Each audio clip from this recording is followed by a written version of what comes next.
Hey, Marley, so what day are we heading back for New Year's this year? Looks like my company's year-end wrap-up is gonna be the 27th. Probably gonna be drinking with the guys afterwards, so we could just head to my parents' place on the 28th, huh? Since we'll already spend Christmas with your family this year. Wait, your parents' place? What the hell are you talking about? We're supposed to spend New Year's at my parents' this year as well, remember? Huh? Don't tell me you seriously forgot. We made a deal, Johnny. You promised. This year we're spending the holidays with my family, both Christmas and New Year's. Every single year since we got married, it's been your side of the family. You swore that this year would finally be different. Did I? I don't recall making that promise at all, so I'm calling that whole conversation null and void. We're doing the same as always. New Year's at my folks. End of story. Are you kidding me right now?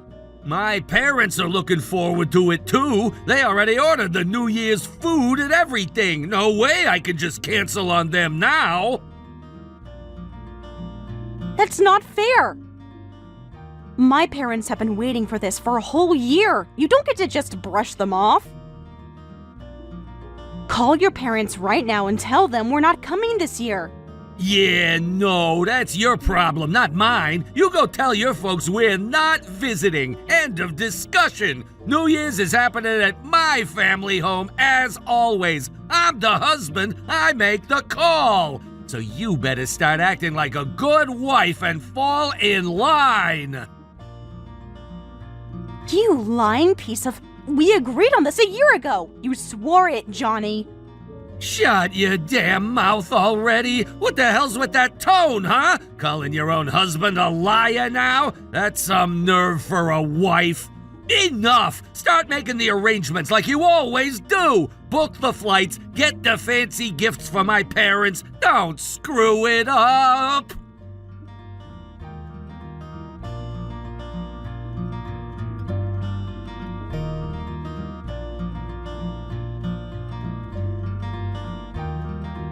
Hey now, Marley. How dare you make your precious husband suffer like this? Honestly, you're a disgrace of a wife, you know that? I heard from Johnny you've been talking for 3 whole days, refusing to talk to him. Throwing a tantrum just because you're upset about going back to our family home for New Year's? Pathetic. I am not sulking. I'm protesting. We had an agreement. This year we would spend the holidays at my parents' house. Johnny broke that promise and hasn't even apologized. And now I'm supposed to just shut up and smile while you both act like nothing happened? Oh, for heaven's sake, Marley, stop whining over such trivial things. A wife's place is to follow her husband's wishes without question. It's only natural that we spend New Year's at our side of the family, you silly girl. Who do you think you are to throw a fit over something as simple as this? What? Honestly, I never thought you were this childish. But, well, I'm a very understanding mother-in-law, you see. I suppose I can understand why you might feel a little left out. It must be exhausting, all the politeness and manners involved at our house.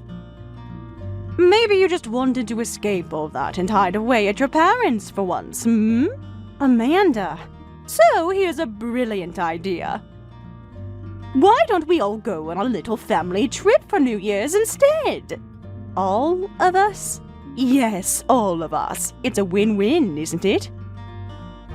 We can cancel the New Year's feast in time, and instead, as a special treat to our dear selfish daughter-in-law, we'll turn it into a family getaway. Aren't I just the most kind-hearted mother-in-law ever? Amanda, when you say family trip, you mean you and your husband are joining too, right? It's not just me and Johnny? Of course! We'll go together, the 4 of us. A nice cozy stay at a lovely hot springs inn. Wouldn't that be delightful? So, in the end, I'm still stuck with you two. Exactly. And since this whole idea is because of your little tantrum, you'll be handling all the arrangements, Marley. Everything. Booking the inn, planning the meals, making sure it's an unforgettable family experience. Huh? I have to do it all by myself? Naturally. And let's see. Since it's a special occasion, we deserve only the best. Make sure it's an ultra-luxurious hot springs inn, got it? And the room must have a private bath. I absolutely refuse to use the public ones. And who's paying for all of this? Why, you are, of course, darling. It's your fault we're having this family trip after all. Isn't that only fair? That's insane! Oh, and don't forget to select a place with exquisite seafood. But make sure they don't serve crab. Your father-in-law is allergic. You'd better make the proper arrangements. Wouldn't want him to die on New Year's, would we? If that's the case, why don't we just book a big chain resort? They have buffets where everyone can pick what they like, and they offer private baths if you reserve them in advance. Excuse me? Are you suggesting we spend New Year's Eve in some tacky budget hotel? Absolutely not. If that's your best suggestion, I'll just cancel everything and we'll spend New Year's at our house like always. What? You heard me, so get moving and make sure you book a proper, extravagant family trip. And listen carefully. If it ends up being boring or disappointing in any way, we'll never let you forget it. You'll be permanently banned from ever suggesting anything for New Year's again. We'll spend it at our house every single year until you die.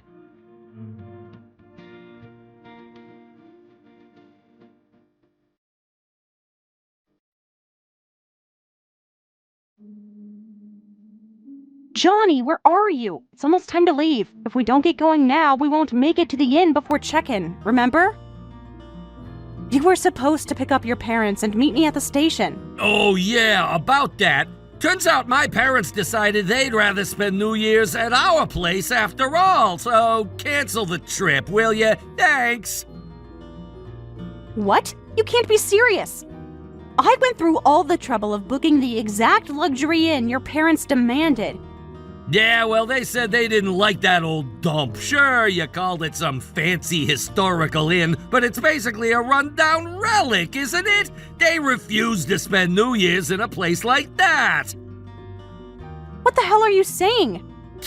I was kind of looking forward to it myself, but thanks to your terrible taste, the whole family trip is canceled. You're really useless, you know that? No, I spent days planning everything. Like we'd eat at some filthy old inn. We'd rather chill at home with some booze. Anyway, we're not going, so cancel it now. And while you're at it, pick up some snacks on your way home, huh? You really want me to cancel? That inn is fully booked for New Year's. It was nearly impossible to get a reservation. Do you realize how hard I had to beg for those rooms? Stop making me repeat myself. If your husband and his parents say we're not going, then we're not going. Now shut up and call them to cancel. Fine, but then you're covering the cancellation fees, right? Huh? You heard me. Thanks to your parents' last-minute tantrum, we're stuck paying holiday rates cancellation fees for 4 people. It's over $2,000. Like hell we are. You'll be covering that. Don't try your luck, you idiot. What? No, yeah, almost forgot. Mom says from now on, New Year's will always be at our house. She says it's your punishment for dragging us into your pathetic attempt at a family trip. She called you a failure of a wife. Johnny, please, think this over. It's a beautiful inn. We could still make it a wonderful trip together. It'd be such a waste to cancel now. Shut the hell up. You'll do exactly as we say. And you'll cover every cent of the cancellation fee. We don't do family trips at crappy inns. Is that really what you want to say, Johnny? Even though it's your grandmother's inn? What? That's right. The place I booked. It's the traditional inn run by your own grandmother, Sally. You know, the one we can never visit because she's always too busy during the holidays. No way! I thought maybe this year we could finally spend some time together. Sally always works through New Year's, never able to relax. If we stayed there, even just for a little while, she could finally have family around her, even while she works. It was supposed to be something special. A little family warmth during her busiest time. But now, you're telling me you want to cancel on your own grandmother? Sally was so happy when I told her. She said she couldn't wait to see us all together for once, that it would be the first time in years she'd get to spend New Year's Eve with her grandson and his wife. But now you want to just throw all that away? Don't worry, I'll go alone. I'll tell Sally that you and your parents just couldn't be bothered. I'm sure she'll understand. After all, she knows what kind of selfish, spineless family you turned into. You're going by yourself? Yes. I'd rather spend New Year's alone in that old dump than sit at home with your entitled family. I'm sick of it. I'll rent a car and head there myself. Wait, Marley, we're coming too, okay? Just wait at the station. We'll be there. Just don't say anything weird to Grandma, all right? Don't stir up trouble. Promise me that.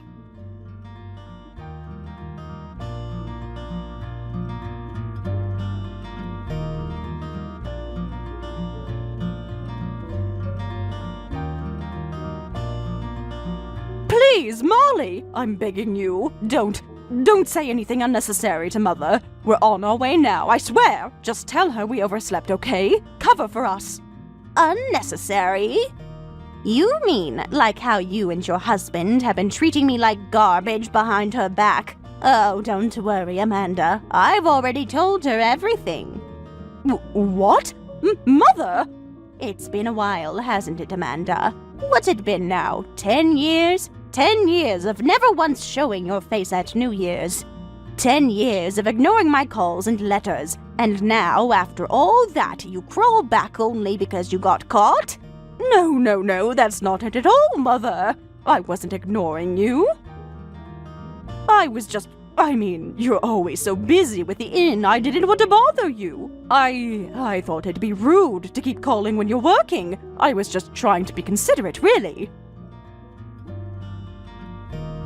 Oh, what a considerate daughter-in-law you've become. Funny, because Marley's told me everything about how you've been lording over her, playing the perfect mother-in-law, demanding respect, while you yourself haven't set foot in my inn in over a decade. That's not. Correct me if I'm wrong, but isn't it usually customary to visit the husband's family for New Year's? At least that's what you kept telling Marley, isn't it? Yet you never followed that rule yourself, did you? You never once came to visit your husband's family, me. But you have the gall to force my grandson's wife to do what you never had the decency to do? Well, we were just, Johnny and I. We always said we preferred to spend New Year's quietly at home. And since Marley didn't seem to mind... Don't play dumb with me. I told you, I already heard everything. Marley told me how you've been bullying her, gaslighting her, dragging her to your house every year while refusing to visit her family even once. Don't you dare hide behind her now. Let's cut the act. You and your pathetic family just never wanted to come to my inn, did you? You used my grandson's wife as your shield for your selfishness. How dare you? When did you become such an entitled brat of a daughter-in-law? I'm sorry, Mother. We're all on our way right now, really. Let's all have a lovely family New Year at the inn, just like old times, okay? Please, let's calm down and... You idiots think you can just show up now? I told the staff to bar you from entering the premises. You're not welcome here. Turn around and go back home where you belong. What? Marley will be spending a peaceful, relaxing New Year's here at the inn, without you. All the expenses for the 3 of you freeloaders, I'll be giving them to Marley as compensation for all the years of stress you've caused her. You think I'd let my grandson's wife suffer through another New Year surrounded by snakes like you? No thanks. I'm sorry. We'll leave right away. We're so sorry, Mother. And let me make something clear. Once the holiday rush is over, you'd better brace yourselves. I'll be making time to personally visit your house. What? Oh, yes. It's been a long time since I gave anyone a proper daughter-in-law correction. I'll make sure you never forget what it means to disrespect your family and your elders.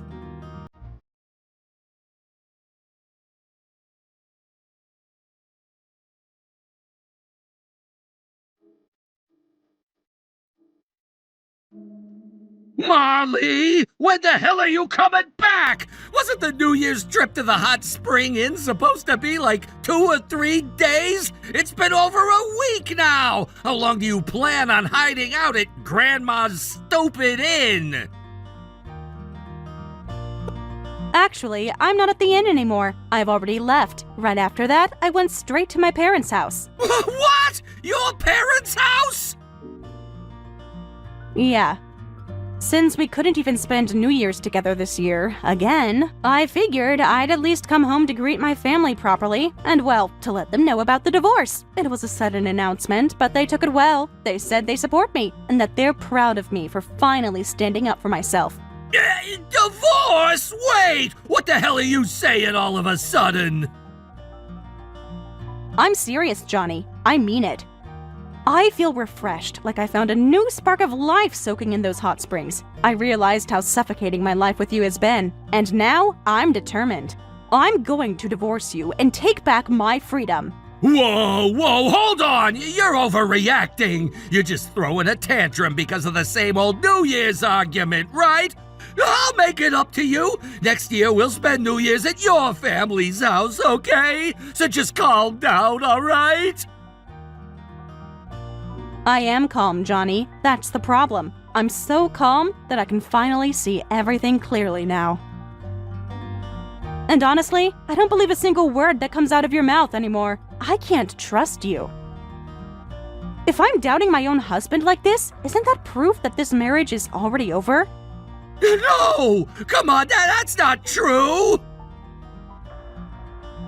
But Sally said it too. She told me straight. She said I should dump you, that a fool like you isn't worth clinging to. She looked me in the eye and said I don't look happy anymore. That's when I realized she was right. I've been lying to myself for too long. Oh, don't take everything she says at face value. She's always been strict and upright, old-fashioned, never gets along with the rest of the family. She's just an old hag who bullies everyone about manners and discipline. Don't let her words push you into divorce. I think she's wonderful, actually. Even at her age, she runs that whole inn without a break, working harder than anyone I've ever seen. I only met her at our wedding, but honestly, I'd rather have a stern, disciplined mother-in-law like her than the fake passive-aggressive in-laws I got stuck with. Come on, Marley, please. Let's just forget the divorce talk, okay? I'll change. I swear. I'll be on your side from now on. You don't want to end up a divorced woman at your age, do you? No one's gonna want you after that, you know? And didn't you say your parents want to see their grandkids soon? You can't just throw that away, right? Don't make me laugh, you stupid grandson. What the... Grandma! Exactly. It's me, your Grandma Sally, the so-called old hag. Looks like my son and his idiot wife weren't enough. Our whole family's a disgrace. Honestly, Marley should have dumped your sorry ass years ago.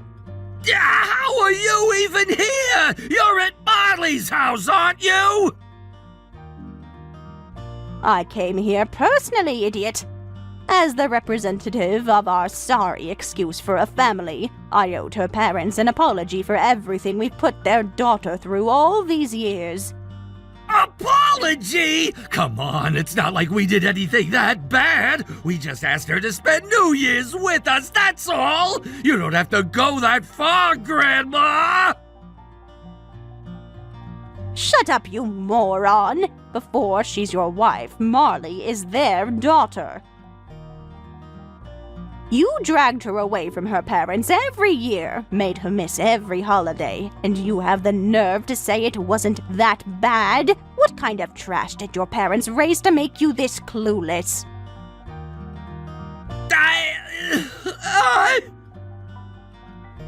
If your wife wants a divorce, you give her one. If you did something to make her despise you, it's your fault. Stop whining like a pathetic little boy. And when you divorce, you'll hand over your share of the assets, properly, without any tricks. Plus, you'll pay her compensation for all the emotional abuse and gaslighting you've put her through. Compensation? That's right. A real man would pay up without whining. And once the divorce is final, you'll also pay me back every penny I spent on your wedding. Don't forget that, you useless brat. Wait, what? You want me to pay back the whole wedding cost, too? Have you forgotten our deal?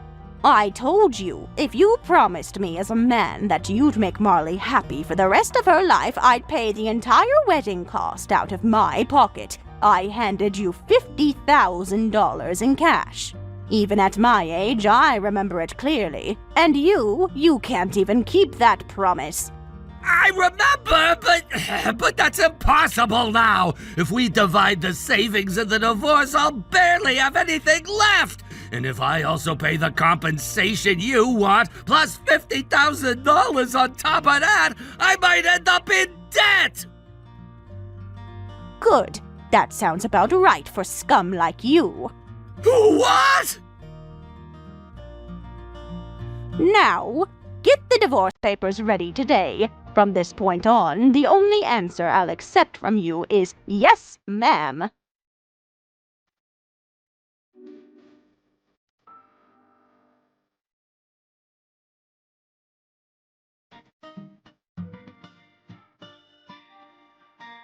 Thanks for sending the signed divorce papers. They arrived this morning. I just filed them at the courthouse. And guess what? They were accepted without any issues. We're officially done now. Thank you for everything up until now, Johnny. Marley, please, just hear me out. I've been thinking. I really, truly regret everything I did. I know I was wrong. That's why... Would you consider giving me another chance? We could start over. I don't care if we have to start from scratch, dating, whatever it takes. I just want to be with you again, Marley. I'll do anything. Don't be ridiculous. Do you seriously think I'd ever want to start over with a garbage man like you? Garbage man? Yeah. Garbage, trash, filth. I guess Sally really rubbed off on me, huh? I couldn't help but admire how she carries herself with pride and authority. She made me realize I deserve better, way better. And honestly, I'm kind of enjoying it. I'm serious, Marley. I mean it. I was just... I don't know, caught up in this old-fashioned idea of wanting to be a man of the house, you know? I thought that's how I was supposed to act. I see now how stupid I was. I promise both me and my parents will never do anything that selfish again. Please! You really don't get it, do you? You're begging your ex-wife to take you back. That alone makes you a pathetic man. You seriously don't see how disgusting that is?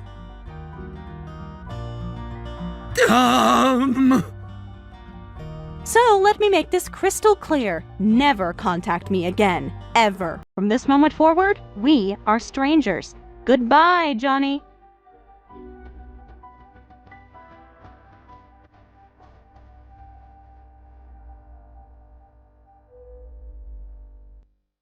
After that day, I never heard from my ex-husband again. There were no calls, no emails, no letters. It was as if he had simply vanished from my life, leaving nothing behind but a hollow, empty space where once there had been a person I had shared my life with. And honestly, I didn't feel sadness over that silence. In fact, the absence of his voice, his excuses, his manipulative words, it all felt like a relief. The toxicity that had once permeated every corner of my daily life was now finally gone, like the last remnants of smoke clearing from a long burning fire. Sometime later, I noticed that the promised division of property and a small amount labeled as compensation money had quietly been deposited into my account. There was no accompanying message, no attempt to make amends beyond that. The transaction had the cold, clinical feel of a business settlement rather than a gesture of a human apology. And maybe that was fitting. Our marriage had long since stopped feeling like a partnership built on love or respect. In the end, it had become nothing more than an arrangement of obligations, debts, and grudges. I learned more of what had unfolded afterward through mutual acquaintances and a few whispers that drifted through the small, tightly knit social circles we used to orbit. Apparently, Sally, Amanda's mother-in-law, had reached her breaking point with her grandson Johnny and her daughter-in-law Amanda. There had been a confrontation, dramatic enough to make even those outside the family take notice. Sally had called over Johnny and Amanda. Once she had them gathered at the main family residence, the same traditional inn that had been in her family for generations, she told them in no uncertain terms that she was done. She stared them down with an icy glare that no one dared challenge and declared, without a shred of hesitation, "If you find me so unbearable, if you really can't stand the sight of me, then you never have to see me again. But don't you dare think for a second that you'll ever receive a penny of my inheritance." Her words, sharp and cold as steel, cut through the air like a knife. And just like that, she severed all remaining ties with them. It turned out that Sally's true financial standing had been far more impressive than anyone outside the family had realized. She wasn't just running the old family inn that everyone thought was her only source of income. Behind the scenes, she had also been investing in real estate for years, quietly building an impressive portfolio. The value of her assets reportedly reached into the millions of dollars, a staggering figure that sent shockwaves through the family. When Johnny and Amanda found out the extent of Sally's wealth, they panicked. Greed and desperation overtook their pride, and they made frantic attempts to mend fences. They started visiting her unannounced, bringing expensive gifts and forcing smiles that couldn't quite hide the fear in their eyes.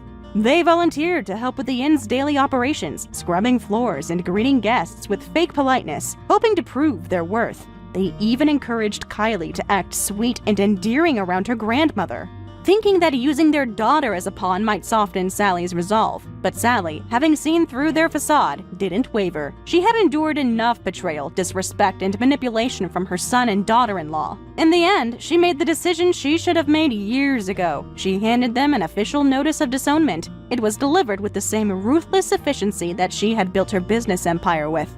The document stated clearly and legally that Johnny, Amanda, and by extension, Kaya, were no longer recognized as part of her family. From that moment forward, they were to have no expectation of support, inheritance, or association.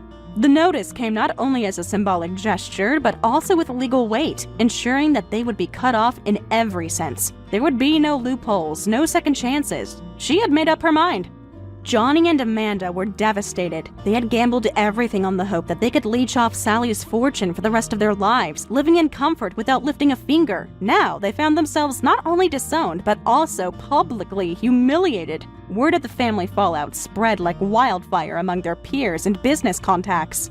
Their social standing plummeted overnight. Friends distanced themselves, unwilling to be associated with the disgraced couple. Johnny's already fragile business ventures collapsed under the weight of gossip and scandal. Amanda, who had once prided herself on her lavish lifestyle and expensive social circles, now found herself the subject of ridicule and pity. Their fall from grace was swift and brutal. Meanwhile, Sally thrived. Freed from the burden of her parasitic family, she focused entirely on her businesses and her loyal employees, whom she treated more like family than her own blood ever deserved. She began mentoring young entrepreneurs in the community, offering guidance and support, and became something of a respected matriarchal figure in the area.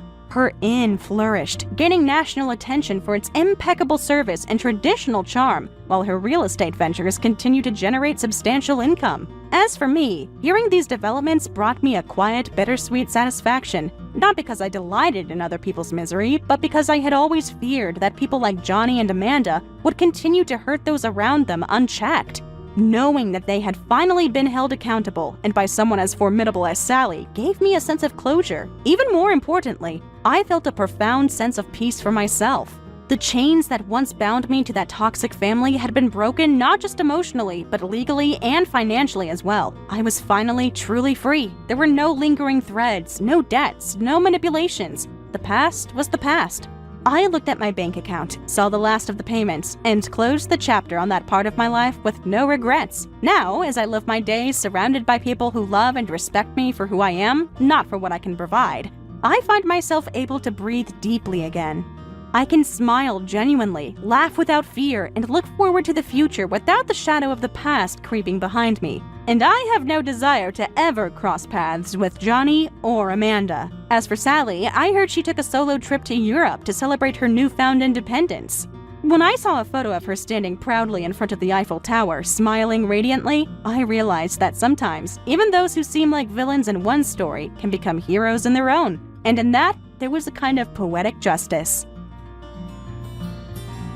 Thank you for watching all the way until the end. If you felt good after watching this video, please like the video. If not, please leave a comment and give us your feedback.